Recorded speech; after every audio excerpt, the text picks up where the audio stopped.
Hey, I'm Shannon Long, and today we are outside of Chicago, Illinois, visiting Two Brothers Artisan Brewing. Been coming here for a long time. Food's great, the beer's great. They really do a good product out here, and I'm really stoked that they're out here making good beer for people like us. Love it. Great beer, consistent, awesome quality. I travel all the way out here. I live in the city, Chicago, so come all the way out. For a lot of people, Warrenville was kind of out in the sticks, but nevertheless, they built a great brewery. They built a great reputation. You can tell by the awards on the wall, they won a lot of awards. They've built an empire now. Everybody knows Two Brothers. The idea for Two Brothers began 25 years ago when Jim and Jason Evil traveled abroad and developed a taste for European beer. It wasn't something that was just had when you were watching a football game. It brought families together. You go out to dinner and see families having meals around beer. And that just didn't happen here in the States. And so I was so enthralled with that idea. Eventually, our parents got so sick of us talking about beer all the time, they said, would you just either open a brewery or shut up because you're driving us crazy? So we did. What I think is even more exciting is here 20 years later, we're still trying to lead the way in innovation and creativity in brewing. And 10 years ago, we bought this building. So we put a very small little pub here, become successful, and as a result of that, 6 years ago, we moved to Aurora, bought a roundhouse, and it's the oldest limestone roundhouse on the continent now.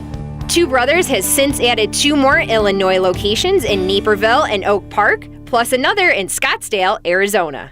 And they didn't stop there. Jim and Jason have also begun roasting coffee on a large scale. Last year we roasted 120,000 pounds of coffee. One of the reasons we wanted to get into coffee was, we've got a lot of experience with beverages, and coffee is super flavor complex, and that's what really excites us about whether it's beer or coffee, creating things with complexity that people can really get into and enjoy. So not only is Two Brothers known for their beer, they're also known for you and the coffee. Yeah, absolutely. We've been roasting coffee for almost 4.5 years now. So what we have here, we have our Lorraine roaster. It handles 35 kilos at a time, which is kind of like the whole industry operates off of kilos, so that turns out to about 70, 75 pounds at a time per batch. Behind you here, the green bean cart. From there, that's where we load up all of our green coffee, so pre-roasting.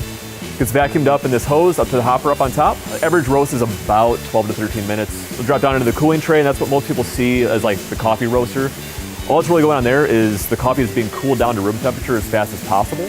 5 to 6 minutes, the coffee will be cool to touch and ready to be bagged.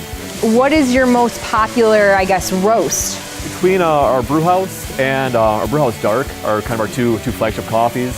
Very cool. I'm a beer lover, but your coffee sounds pretty delicious to me. Thank you. Coffee's great and all, but I came here for a different kind of brew. Time to finally drink some beers. Not any beers, some Two Brothers beers. Absolutely. What do we have up first? So up first, we're gonna do our Domaine du Page. So this is our flagship French country ale. Gold medal winner, so just won its 6th gold medal at last year's Great American Beer Fest. Oh my gosh. Yeah, just the quintessential beer from Illinois. That's interesting. Not a lot of people their breweries have their flagship beer, a French country ale. That's not your common flagship beer. No, it's unlike anything else in the market, which is kind of something that makes it unique. So I like Domaine du Page. Personally, I think that's an unsung beer.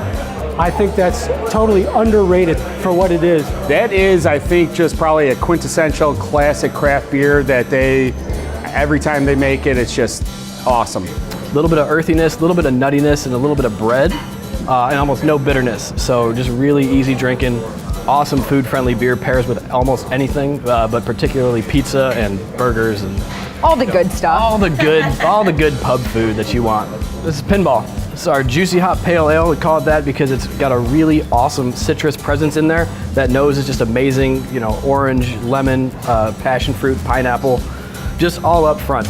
Wow, this smells so amazing. Pinball, new release. It's a real easy drinker, super flavorful. I think they're just doing a great job.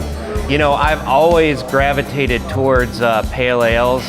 And so our Pinball Pale Ale, it's such a nice beer. It's complex, but it's not overly alcoholic or a crazy double IPA thing. And you can sit and you can really just enjoy it and not worry about, standing up when you're done.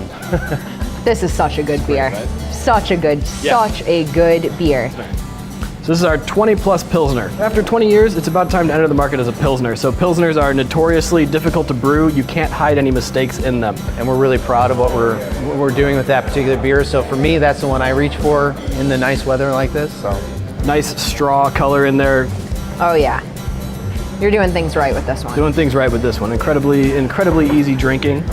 Well, cheers to 20 years and 20 more. 20 plus. 20 years and 20 plus. My stop at Two Brothers wouldn't be complete if I didn't visit the brewers to see what trouble I can get into. Alex, are we toasting some coconut today?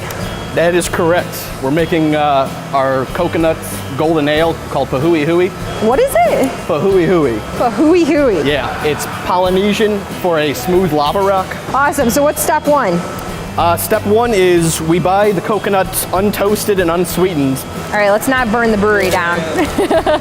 There we go. There we go. We have fire. Go ahead and throw her on. Throw it all, the whole bag? Whole bag. All right.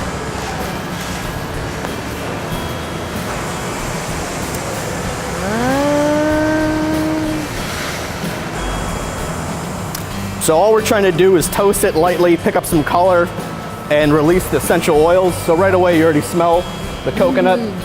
I'll give you the brewer's spoon. Okay. Just keep it moving to keep the bottom from burning. I kind of want to eat some of this. Go give it a shot. Keep see shaking. if we can pull that, check the bottom, see if what that looks like. There, keep it, yeah, go to the bottom. There we go. Now we're getting some color. You can smell it. Oh yeah, this is good. Oh gosh, I'm bad at this. We should switch. You do this part. Here, it's getting a little hot. All right. Let's keep it moving. Shake, shake, shake.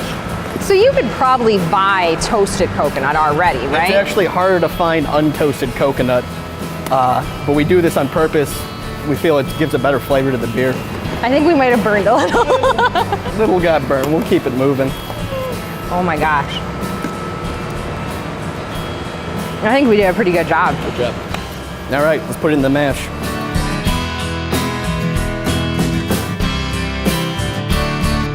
Jason, Jim, thanks so much for having me out to Two Brothers today. I had a wonderful time. Cheers. Cheers!